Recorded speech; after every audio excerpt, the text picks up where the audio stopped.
ಸಂಚಿಕೆ ಶೂನ್ಯಲ್ಲಿ ಸೂರ್ಯ ತನ್ನ ಫ್ರೆಂಡ್ಸ್ ಮುಂದೆ ಮೀನಾ ಚೇತನ್ಗೆ ದುಡ್ಡು ಕೊಡೋಕೆ ಒಪ್ತಿಲ್ಲ ಅಂತ ಹೇಳ್ಕೊಂಡಾಗ ಮದ್ವೆ ಆದ್ಮೇಲೆ ಎಲ್ರು ಹೀಗೆ ಮೊದ್ಲಿದ್ದಾಗೆ ಇರೋಕಾಗಲ್ಲ. ನೋಡ್ ಸೂರ್ಯ, ನೀನು ಚೇತನ್ಗೆ ಮಾತು ಕೊಟ್ಟಿದೀಯ, ದುಡ್ಡು ಹೇಗಾದ್ರೂ ಮಾಡಿ ಅಡ್ಜಸ್ಟ್ ಮಾಡ್ಲೇಬೇಕು. ಸುಮ್ನೆ ಕುಡಿದು ಮಲ್ಕೊಂಡವನ್ಗೆ ಎಬ್ಸಿ ದುಡ್ಡು ಕೊಡ್ತೀನಿ ಅಂತ ಹೇಳಿದ್ಯಾ, ಹೇಗಾದ್ರೂ ಮಾಡಿ ಅಡ್ಜಸ್ಟ್ ಮಾಡು ಅಂತ ಹೇಳಿದಾಗ ನಾನು ಅರ್ಧ ದುಡ್ಡನ್ನ ಹೇಗಾದ್ರೂ ಅಡ್ಜಸ್ಟ್ ಮಾಡ್ತೀನಿ, ಇನ್ ಮಿಕ್ಕಿದ್ನ ನೀವ್ ಕೊಡೋಕಾಗತ್ತಾ ಅಂತ ಸೂರ್ಯ ತನ್ನ ಫ್ರೆಂಡ್ಸ್ ಗೆ ಕೇಳ್ಕೊಂಡಾಗ, ಅಯ್ಯೋ ಈಗ ತಾನೇ ಕಾರ್ ಡ್ಯೂ ಕಟ್ಟಿದ್ವಿ, ರೆಂಟ್ ಕಟ್ಟಿದ್ವಿ ಅಂತ ಫ್ರೆಂಡ್ಸ್ ಹೇಳ್ಕೊತಾರೆ. ಹಾಗೆ ಅದ್ರಲ್ಲೊಬ್ಬ ಇರು ಸೂರ್ಯ ಅಂತ ಹೇಳಿ ಎಲ್ರ ಕಡೆ ದುಡ್ಡನ್ನ ಕಲೆಕ್ಟ್ ಮಾಡಿ, ನೋಡ್ ಸೂರ್ಯ ನಮ್ಮ ಹತ್ರ ಇಷ್ಟೇ ಆಗೋದು, ಬರೀ 6,000 ಇದೆ ಅಂತ ಹೇಳಿದಾಗ, ಇದು ಸಾಕಾಗಲ್ಲ ಕಣೋ, ಇನ್ನು ತುಂಬಾ ಬೇಕಾಗುತ್ತೆ ಅಂತ ಸೂರ್ಯ ಹೇಳ್ಕೊತಾನೆ. ಆಗ ಫ್ರೆಂಡ್ಸ್, ನೋಡ್ ಸೂರ್ಯ, ನೀನು ಚೇತನ್ಗೆ ಮಾತು ಕೊಟ್ಟಿದ್ಯಾ, ಚೇತನ್ ಬಗ್ಗೆ ನಿಂಗೆ ಚೆನ್ನಾಗೇ ಗೊತ್ತು, ನೀನೇನಾದ್ರೂ ದುಡ್ಡು ಅಡ್ಜಸ್ಟ್ ಮಾಡ್ಲಿಲ್ಲ ಅಂದ್ರೆ ಅವನು ಕಾರ್ ಓಡಿಸೋದನ್ನ ಬಿಟ್ಟು ಹಗಲಿರುಳು ಕುಡಿತಾ ಓಡಾಡ್ತಾನೆ, ಯೋಚನೆ ಮಾಡು, ಹೇಗಾದ್ರೂ ಮಾಡಿ ದುಡ್ಡು ಅಡ್ಜಸ್ಟ್ ಮಾಡು ಅಂತ ಹೇಳಿದಾಗ ಸೂರ್ಯ ಅದನ್ನೇ ಯೋಚನೆ ಮಾಡ್ತಾ ನಿಂತಿರ್ತಾನೆ. ಈ ಕಡೆ ರೋಹಿಣಿಗೆ ಕಾಲ್ ಮಾಡಿದ ಪೂಜಾ, ಓನರ್ ಕಾಲ್ ಮಾಡಿದ್ರು, ಅರ್ಜೆಂಟ್ ಆಗಿ ಅಡ್ವಾನ್ಸ್ ಅಮೌಂಟ್ ಕೇಳ್ತಿದ್ದಾರೆ ಅಂತ ಹೇಳಿದಾಗ, ಅಲ್ಲ ಕಡೆ 2 ದಿವಸ ಟೈಮ್ ಕೇಳಿದ್ವಲ್ವಾ, ಅದಕ್ಕೋಸ್ಕರ ಟೋಕನ್ ಅಡ್ವಾನ್ಸ್ ಬೇರೆ ಕೊಟ್ಟು ಬಂದಿದೀವಿ, 2 ದಿವಸ ವೇಟ್ ಮಾಡೋಕ್ ಆಗಲ್ವಾ ಅವ್ರಿಗೆ ಅಂತ ಹೇಳಿದಾಗ, ಇಲ್ಲ ಕಣೆ ಬೇರೆ ಯಾರೋ ಮನೆಗೆ ಬರ್ತಿದೀವಿ ಅಂತ ಹೇಳಿ ಫೋರ್ಸ್ ಮಾಡ್ತಿದಾರಂತೆ, ಅದಕ್ಕೋಸ್ಕರ ಕೇಳ್ತಿದ್ದಾರೆ ಅಂತ ಹೇಳಿದಾಗ, ಅಲ್ವೇ ನೀ 2 ದಿವಸದಲ್ಲಿ ಹೇಗೆ ಅಡ್ಜಸ್ಟ್ ಮಾಡ್ತೀಯಾ ಅಂತ ಪೂಜಾ ಕೇಳಿದಾಗ, ಪರ್ಸನಲ್ ಲೋನ್ಗೆ ಅಪ್ಲೈ ಮಾಡಿದೀನಿ, ಸ್ಯಾಂಕ್ಷನ್ ಆಗ್ತಿಲ್ಲ, ಏನ್ ಮಾಡ್ಬೇಕು ಅಂತಾನೆ ನನ್ಗೆ ಗೊತ್ತಾಗ್ತಿಲ್ಲ ಅಂತ ರೋಹಿಣಿ ಹೇಳಿದಾಗ, ಒಂದ್ ಕೆಲಸ ಮಾಡು, ನೀನ್ ದುಬೈಲಿರೋ ಗಂಡನ್ಗೆ ಕೇಳು ಅಂತ ಹೇಳಿ ಪೂಜಾ ರೋಹಿಣಿಗೆ ರೇಗಿಸ್ತಾ ಇರ್ತಾಳೆ. ಆಗ ರೋಹಿಣಿ, ಏನೇ ನೀನು ಆ ಓನರ್ ಕಡೆಯಿಂದ ತಪ್ಪಿಸ್ಕೋಬೇಕು ಅಂತ ಹೇಳಿ ನಾನು ನನ್ ಗಂಡ ದುಬೈಲಿ ಕೆಲಸ ಮಾಡೋದು ಅಂತ ಸುಳ್ಳು ಹೇಳಿದ್ದು ಅಂತ ಹೇಳ್ತಿರುವಾಗ, ಅದೇ ಸಮಯಕ್ಕೆ ಮನೋಜ್ ಹೊರಗಡೆಯಿಂದ ರೂಮಿಗೆ ಬಂದು, ಯಾರು ರೋಹಿಣಿ ದುಬೈಲಿ ಇರೋದು ಅಂತ ಕೇಳಿದಾಗ, ಅದನ್ನ ಕೇಳಿ ರೋಹಿಣಿಗೆ ಶಾಕ್ ಆಗುತ್ತೆ. ಆಗ ರೋಹಿಣಿ, ಬಾನು ಆಮೇಲೆ ಕಾಲ್ ಮಾಡ್ತೀನಿ ಅಂತ ಹೇಳಿ ಕಾಲ್ ಕಟ್ ಮಾಡ್ತಾಳೆ. ಆಗ ಮನೋಜ್, ರೋಹಿಣಿ ಯಾರ ಬಗ್ಗೆ ನಿನ್ ಫೋನ್ ಅಲ್ಲಿ ಮಾತಾಡ್ತಾ ಇದ್ದೆ, ದುಬೈಲಿ ಇರೋದು ಯಾರು ಅಂತ ಕೇಳಿದಾಗ, ನನ್ ಫ್ರೆಂಡ್ ಬಾನು ಅಂತ ಮನೋಜ್, ಅವಳ ಯಜಮಾನ್ರು ದುಬೈಲಿ ವರ್ಕ್ ಮಾಡ್ತಾ ಇದ್ದಾರೆ, ಅವಳಿಗೇನು ಎಮರ್ಜೆನ್ಸಿ ಇದೆ ಅಂತೆ, 1 ಲಕ್ಷ ದುಡ್ಡು ಬೇಕಿತ್ತು ಅಂತ ನನ್ನ ಹತ್ರ ಕೇಳ್ತಿದ್ಲು, ನಾನು ಕೊಡ್ತೀನಿ ಅಂತ ಒಪ್ಕೊಂಡೆ ಅಂತ ಹೇಳಿದಾಗ, ಏನ್ ರೋಹಿಣಿ ಇದು, ನಮ್ಮ ಹತ್ರ ಅಷ್ಟೊಂದು ದುಡ್ಡು ಎಲ್ಲಿದೆ? ಆಗ ರೋಹಿಣಿ, ಆ ಛಾಯಾ ಆ ಕಡೆ ವಸೂಲಿ ಮಾಡಿದ ದುಡ್ಡಿದೆ ಅಲ್ಲ ಮನೋಜ್ ಅಂತ ಹೇಳಿದಾಗ, ಏನ್ ರೋಹಿಣಿ ಇದು, ನಾನು ಅದನ್ನ ಯೂಸ್ ಮಾಡೋಣ ಅಂತ ಹೇಳಿದಾಗ, ನೀನೇ ಅಲ್ವಾ ಬೇಡ ಅಂತ ಹೇಳಿದ್ದು, ಇವಾಗ ನೀನೇ ಯೂಸ್ ಮಾಡೋಣ ಅಂತ ಹೇಳ್ತೀನಿ ಅಂತ, ಅಯ್ಯೋ ಮನೋಜ್ ಈಗ ನಾನೇ ಹೇಳ್ತಿದ್ದೀನಲ್ಲ ಅಂತ ಹೇಳಿದಾಗ, ನೋಡ್ ರೋಹಿಣಿ 1,000ನೋ 2,000ನೋ ಆದ್ರೆ ಯೋಚನೆ ಮಾಡ್ಬೋದು, ಆದ್ರೆ ಲಕ್ಷ ಗಂಟ್ಲೆ ಎಲ್ಲ ದುಡ್ಡನ್ನ ಕೊಡೋಕ್ ಆಗಲ್ಲ ಅಂತ ಹೇಳಿ ಖಂಡಿತವಾಗಿ ಮಾತಾಡ್ತಿರ್ತಾನೆ ಮನೋಜ. ಹಾಗೆ ಈ ಗುರುತು ಪರಿಚಯ ಇಲ್ದವ್ರಿಗೆಲ್ಲ ಅಷ್ಟೊಂದು ದುಡ್ಡನ್ನ ಕೊಟ್ಟು ಮೋಸ ಹೋಗಕ್ ಆಗಲ್ಲ ರೋಹಿಣಿ ಅಂತ ಹೇಳಿದಾಗ, ನೋಡಿ ಮನೋಜ್, ಅವಳು ನಮ್ ಫ್ಯಾಮಿಲಿ ಫ್ರೆಂಡ್, ನನ್ ಚೆನ್ನಾಗಿ ಗೊತ್ತಿದ್ದಾಳೆ, ಆದ್ರೂ ರೋಹಿಣಿ ನನಗಂತೂ ಅಷ್ಟು ದುಡ್ಡನ್ನ ಕೊಡೋಕ್ ಆಗಲ್ಲ ಅಂತ ಹೇಳ್ತಿರ್ತಾನೆ ಮನೋಜನ್ ಮಾತಿನಿಂದ ತುಂಬಾ ಕೋಪ ಬರ್ತಿರುತ್ತೆ ರೋಹಿಣಿಗೆ. ನೋಡಿ ಮನೋಜ್, ನಿಮ್ಗೆ ನನ್ ಮೇಲೆ ನಂಬಿಕೆ ಅಲ್ವಾ, ನಾನ್ ದುಡ್ಡನ್ನ ವಸೂಲಿ ಮಾಡ್ಕೊಡ್ತೀನಿ, ನಾನೀಗ ಆಲ್ರೆಡಿ ಅವಳಿಗೆ ಮಾತು ಕೊಟ್ಬಿಟ್ಟಿದೀನಿ, ಪ್ಲೀಸ್ ಕೊಡಿ ಅಂತ ಕೇಳ್ತಿರ್ತಾಳೆ ರೋಹಿಣಿ. ಆಗ ಮನೋಜ, ನೀನು ಕೊಟ್ಟ ಮಾತನ್ನ ವಾಪಸ್ ತಗೊಂಡ್ಬಿಡು, ಆದ್ರೆ ನನ್ ಮಾತ್ರ ದುಡ್ಡನ್ನ ಕೊಡೋಕ್ ಆಗಲ್ಲ ಅಂತ ಹೇಳಿದಾಗ, ನಿಮ್ಗೆ ನನ್ ಮೇಲೂ ನಂಬಿಕೆ ಇಲ್ವಾ ಅಂತ ಹೇಳಿ ರೋಹಿಣಿ ಪ್ರಶ್ನೆ ಮಾಡ್ತಾಳೆ. ನನ್ಗೆ ಯಾರ ಮೇಲೂ ನಂಬಿಕೆ ಇಲ್ಲ ಅಂತ ಹೇಳಿದಾಗ ರೋಹಿಣಿಗೆ ತುಂಬಾ ಕೋಪ ಬರ್ತಿರುತ್ತೆ. ಆಗ ರೋಹಿಣಿ, ಹಾಗಿದ್ರೆ ಯಾವ ನಂಬಿಕೆ ಮೇಲೆ ನೀವು ಆ ಛಾಯೆಗೆ 27 ಲಕ್ಷ ಕೊಟ್ರಿ ಅಂತ ಹೇಳಿದಾಗ, ಅಯ್ಯೋ ಆ ದುಡ್ಡನ್ನ ಆಗ್ಲೇ ವಸೂಲಿ ಮಾಡಿದ್ದಾಗಿದೆ ಅಲ್ಲ ಅಂತ ಹೇಳಿ ಮನೋಜ್ ಹೇಳ್ತಿರ್ತಾನೆ. ಆಗ ರೋಹಿಣಿ, ಆ ದುಡ್ಡನ್ನ ನೀವೆಲ್ಲ ವಸೂಲಿ ಮಾಡಿದ್ದು ನಾನು, ನಿಮ್ ಕೈಗೆ ಏನಾದ್ರೂ ಮತ್ತೆ ಆ ಛಾಯೆ ಸಿಕ್ಕಿದ್ರೆ ಮತ್ತೆ ಮೋಸ ಹೋಗ್ತಿದ್ರಿ ಅಂತ ಹೇಳ್ತಿರ್ತಾಳೆ. ಅವತ್ತು ಶ್ರುತಿಯವರಮ್ಮ ಎಸಿನ ರಿಟರ್ನ್ ಮಾಡಿದಾಗ 1 ನಿಮಿಷನೂ ನಾನು ಯೋಚನೆ ಮಾಡಿದೆ, ನನ್ನ ಕತ್ತಲ್ಲಿರೋ ಮಾಂಗಲ್ಯ ಸರನ ಬಿಚ್ಕೊಟ್ಟೆ ಅಂತ ರೋಹಿಣಿ ಹೇಳ್ತಿರುವಾಗ, ಅಯ್ಯೋ ನಾನು ಅದಕ್ ಬದಲಾಗಿ ನಿನಗೆ ಹೊಸ ಮಾಂಗಲ್ಯ ಸರನ ತಂದ್ಕೊಟ್ನಲ್ಲ ಅಂತ. ಆಗ ರೋಹಿಣಿ, ಇಷ್ಟ ಹೇಳಿದ್ಮೇಲೂ ನಿಮ್ಗೆ ನನ್ ದುಡ್ಡು ಕೊಡ್ಬೇಕು ಅಂತ ಅನಿಸ್ತಿಲ್ವಾ ಅಂತ ಹೇಳಿದಾಗ, ಇಲ್ಲ ರೋಹಿಣಿ ನಾನು ದುಡ್ಡು ಕೊಡೋಕ್ ಆಗಲ್ಲ, ಅಷ್ಟೊಂದೆಲ್ಲ ದುಡ್ಡನ್ನ ಕೊಡೋಕೆ ಆಗಲ್ಲ ಅಂತ ಹೇಳಿ ಮನೋಜ ಖಂಡಿತವಾಗಿ ಹೇಳ್ತಾನೆ. ಆಗ ರೋಹಿಣಿಗೆ ತುಂಬಾ ಕೋಪ ಬರುತ್ತೆ. ಆಗ ಮನೋಜ, ಹಾಗಲ್ಲ ರೋಹಿಣಿ ಅಂತ ಹೇಳಿ ರೋಹಿಣಿನ ಸಮಾಧಾನ ಮಾಡೋಕಂತ ರೋಹಿಣಿ ಹತ್ರ ಹೋದಾಗ, ಅಲ್ಲೇ ಇರೋ ಒಂದ್ ವಸ್ತುನ ಜೋರಾಗಿ ಬಿಸಾಕ್ತಾಳೆ ಕೋಪದಿಂದ ರೋಹಿಣಿ. ಆಗ ಮನೋಜ ಅಲ್ಲಿಂದ ಹೊರಡ್ತಾನೆ.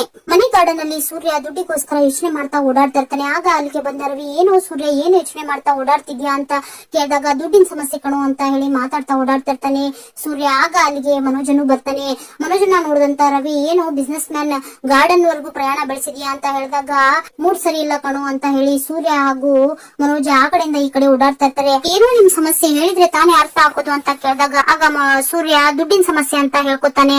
ಆಗ ಮನೋಜ, ಅದಕ್ಕೆ ಕಣೋ ಹೇಳಿದ್ದು, ಈ ಸಂಪತ್ತಿಗೆ ಸವಾಲ್ ಪಿಕ್ಚರ್ ನೋಡಿ ಸವಾಲ್ ಹಾಕ್ಬೇಡ ಅಂತ, ನಿನ್ ಕಡೆಯಿಂದ ಅದೆಲ್ಲ ಆಗಲ್ಲ ಅಂತ ಹೇಳಿ ಸೂರ್ಯನ ಬಗ್ಗೆ ಕೇವಲವಾಗಿ ಮಾತಾಡ್ತಿರ್ತಾನೆ. ಆಗ ಕೋಪಗೊಂಡಂತ ಸೂರ್ಯ, ಸುಮ್ನೆ ಇದ್ರೆ ಸರಿ, ಇವಾಗ 5 ಡಿಗ್ರಿ ಇಲ್ಲ ಅಂದ್ರೆ ಅಲ್ಲಿ ಇಟ್ಕೆ ಇದೆ, ಅದನ್ನ ತಗೊಂಡು ತಲೆಗೆ ಹಾಕ್ಬಿಡ್ತೀನಿ ಅಂತ ಮನೋಜನ್ಗೆ ಬೈತಾ ಇರ್ತಾನೆ. ಹಾಗಿದ್ರೆ ಏನೋ ಸಮಸ್ಯೆ ಸೂರ್ಯ ಅಂತ ರವಿ ಕೇಳಿದಾಗ, ಚೇತನ್ ಅವ್ರ ಅಪ್ಪ ಅಮ್ಮನ ಷಷ್ಠಿ ಪೂರ್ತಿಗೆ ದುಡ್ಡು ಬೇಕಿತ್ತಂತೆ, ನಾನ್ ಕೊಡ್ತೀನಿ ಅಂತ ಒಪ್ಕೊಂಡಿದ್ದೆ, ಹಾಗಿದ್ರೆ ಏನೋ ಸಮಸ್ಯೆ ಏನಾಯ್ತು ಅಂತ ರವಿ ಕೇಳಿದಾಗ, ಇದಾಳಲ್ಲಪ್ಪ ಮೀನಾ, ದುಡ್ಡು ಕೊಡೋದ್ ಬೇಡ ಅಂತ ಹೇಳ್ತಾ ಇದ್ದಾಳೆ, ಅನಾವಶ್ಯಕವಾಗಿ ಫ್ರೆಂಡಿಗೆಲ್ಲ ದುಡ್ಡು ಖರ್ಚು ಮಾಡ್ಬೇಡಿ, ಅದು ರೂಮ್ ಕಟ್ಸೋಕಂತ ಇರೋ ದುಡ್ಡು ನಾನ್ ಕೊಡಲ್ಲ ಅಂತ ಹಠ ಮಾಡ್ತಿದ್ದಾಳೆ. ಆದ್ರೆ ನಾನ್ ಮಾತ್ರ ಕೊಡ್ತೀನಿ ಅಂತ ಕಮಿಟ್ ಆಗ್ಬಿಟ್ಟಿದೀನಿ ಅಂತ ಸೂರ್ಯ ಹೇಳ್ಕೊತಿರ್ತಾನೆ. ಈ ಕಡೆ ಅಡಿಗೆ ಮನೆಯಲ್ಲಿ ಮೀನಾ ಟೀ ಮಾಡ್ತಿರ್ತಾಳೆ. ಆಗ ಅಲ್ಲಿಗೆ ಬಂದ ಶ್ರುತಿ, ಮೀನಾ ಅವ್ರೆ ನನಗೂ ಸ್ವಲ್ಪ ಟೀ ಬೇಕು ಅಂತ ಕೇಳ್ತಾ ಮೀನನ್ನ ಗಮನಿಸಿ, ಯಾಕೆ ಮೀನಾ ಅವ್ರೆ ಡಲ್ ಆಗಿದ್ದೀರಾ ಅಂತ ಕೇಳಿದಾಗ ಬೆಳಗಿಂದ ಕೆಲಸ ಮಾಡಿ ಸುಸ್ತಾಗಿದೆ ಅಂತ ಹೇಳ್ತಾಳೆ ಮೀನಾ. ಆಗ ಅಲ್ಲಿಗೆ ರೋಹಿಣಿನೂ ಬಂದು ನೀರ್ ಕುಡಿತಾ ಇರ್ತಾಳೆ. ಆಗ ಶ್ರುತಿ, ಟೀ ಬೇಕಾ ರೋಹಿಣಿ ಅವ್ರೆ ಅಂತ ಕೇಳಿದಾಗ ಬೇಡ ಅಂತ ಹೇಳಿ ನೀರ್ ಕುಡಿತಾ ಮಾತಾಡ್ತಾ ನಿಂತಿರ್ತಾಳೆ. ಹಾಗೆ ಶ್ರುತಿ ಅವ್ರೆ, ನಾನ್ ನಿಮ್ ಹತ್ರ ಒಂದೇನೋ ಕೇಳ್ಬೇಕಿತ್ತು, ಕೇಳಲ್ಲ ಅಂತ ಕೇಳಿದಾಗ ಹೇಳಿ ರೋಹಿಣಿ ಅಂತ ಕೇಳ್ತಾಳೆ ಶ್ರುತಿ.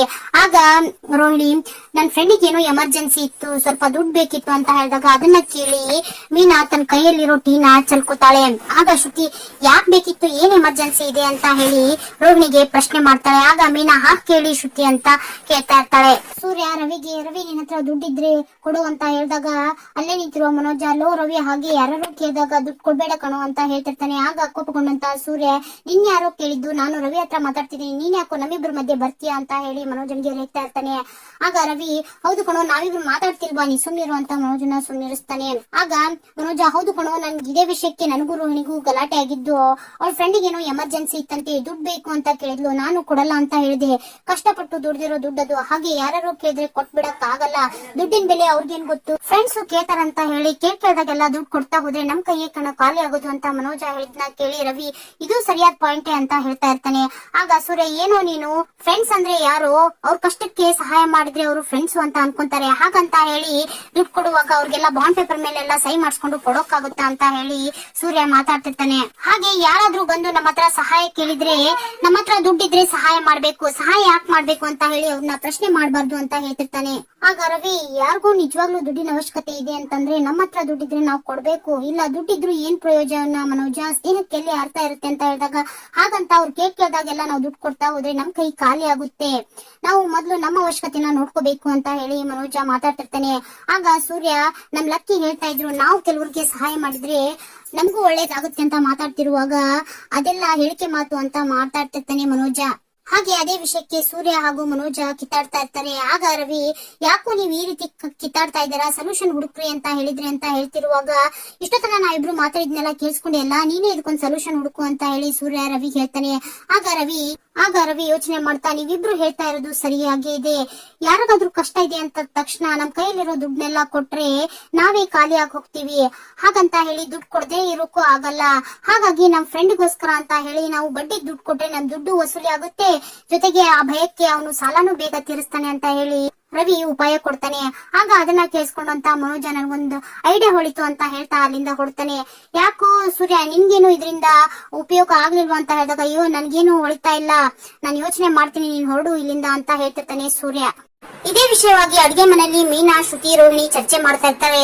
ಆಗ ಶ್ರುತಿ, ನೋಡಿ ಮೀನಾ ಅವ್ರು ಹೇಳ್ತಿರೋದು ಕರೆಕ್ಟ್ ಆಗಿದೆ, ಹಾಗೆ ರೋಹಿಣಿ ಅವ್ರು ಹೇಳ್ತಾ ಇರೋದು ಕರೆಕ್ಟ್ ಆಗಿದೆ, ನಾವು ಕಷ್ಟ ಅಂದಾಗ ಫ್ರೆಂಡ್ಸಿಗೆ ದುಡ್ಡು ಕೊಡೋದು ಎಷ್ಟು ಮುಖ್ಯನೋ ಹಾಗೆ ಯಾವ ಕಾರಣಕ್ಕೆ ದುಡ್ಡು ಕೊಡ್ತೀವಿ ಅನ್ನೋದು ಅಷ್ಟೇ ಮುಖ್ಯ, ಹಾಗಾಗಿ ನಾವು ದುಡ್ಡನ್ನ ಹಾಗೆ ಕೊಡದೆ ಬಡ್ಡಿಗೆ ಬಿಟ್ರೆ ನಮ್ಗೆ ಬಡ್ಡಿನೂ ಬೆಳೆಯುತ್ತೆ, ಅವ್ರಿಗೆ ಜವಾಬ್ದಾರಿನೂ ಬರುತ್ತೆ, ಹಾಗಾಗಿ ನಾನ್ ಹೇಳಿದ ಐಡಿಯಾ ನಿಮ್ಗೆ ಇಷ್ಟ ಆಯ್ತಾ ಅಂತ ಕೇಳ್ತಾಳೆ. ಆಗ ಮೀನಾ ಹಾಗೂ ರೋಹಿಣಿಗೆ ಶ್ರುತಿ ಐಡಿಯಾ ಇಷ್ಟ ಆಗುತ್ತೆ.